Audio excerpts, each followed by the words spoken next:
that stuff, mate. Like yeah, it was white spirit, which wasn't terribly good for you.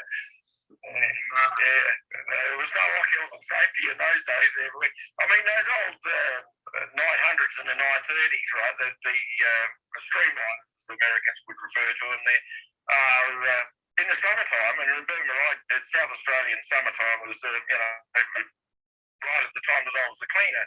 You went in those engine rooms with the engine shut down. It was 185 degrees in Fahrenheit, which is an awful temperature to try and work in there and cleaning engines.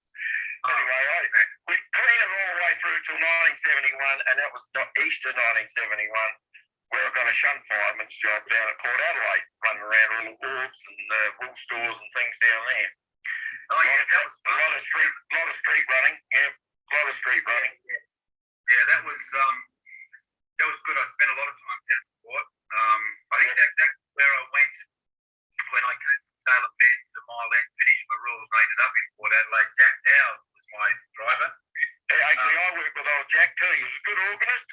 He was a failed priest.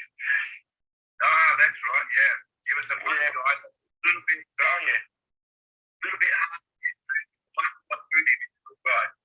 Oh yeah, no. He was pretty good, all right. There, he actually lived down across the road from the pub there on Grand Junction Road, which was a bit of a mistake for him anyway. When his mother died, there he bought a place down at Grange, Henley Beach. Anyway, I used to pop in and see him from time to time there. And anyway, next thing I know, he was on the rail cars driving those. And then he passed away. And he died. So. Yeah, there's some good memories of people like that. One thing I'm going to ask you was, did you transition from the old system, the SAR to the ANR? What did you miss anything about the way we drove trains back in the day before all the new locos came out where it made things maybe a bit easier, more computerized? Did you miss any of that or enjoy the transition? Well, yeah, there was some pretty big changes, and actually I'm fairly well responsible for some of those changes because you remember the attitude to training was there, I don't listen to what those boneheads are teaching you in Bonehead College. Yeah. Well, I said, because I spent 13 years in Loco, 2 years in clerical, and then I went back as a safe working instructor, and my job was upgraded to an inspector's position, right? Well, when I did that, I turned around and I said to the operations manager, we can't go around teaching people information that's no good to them. I said, so what I propose to do is change our training program, all right, to make it competency-based. And he said, that sounds like a good idea. How are you going to do it? And I said, well, I'll go and see all the yard masters and everybody else there and find out what they actually need their trainees to know, right? And so I sat down and interviewed all the yard masters and bloody loco inspectors, et cetera, and it came up with a bloody plan for it there, and I just got a thing on the letter, and it just said implement. So yeah, we changed all of it there so it became competency based. I still got the letter from old Robbie there to say go and do it. So there you go. And what did you actually pay? Because obviously a lot of people don't know what we're talking about. It was a lot of safe big rules like papers and papers of work, and then engine stuff. It was all learned by rote, parrot fashion. Right, you had to write it down as the rule book said it. Right, it didn't matter whether you knew what you were saying, but providing you had that written down, they had evidence that you knew what you were talking about.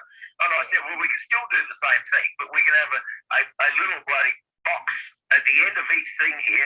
Operate a local control panel, take a train order, read the signals, tell me what they mean, and then kick people off as they actually did it in real life. Took them out in the field, and that's how I structured it, and that's how it worked in the finish. Yeah. And is it still there right now? Pretty much. I see some of my drawings that I did there in use in Western Australia, and I think the SDA used quite a bit of my stuff as well there for a long time. I never asked to, but anyway, they did.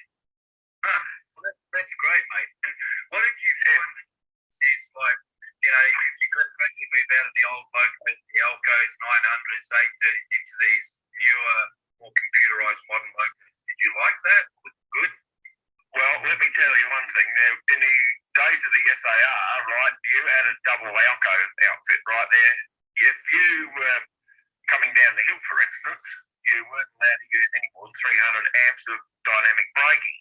And that was because there were four-wheel wagons in the consist, and you were likely to lift one of them up and have a derailment, right? If you put too much dynamic force at the front of the car. So they actually, when they got rid of all the four-wheelers and we could use full dynamic brake, that was a huge step forward.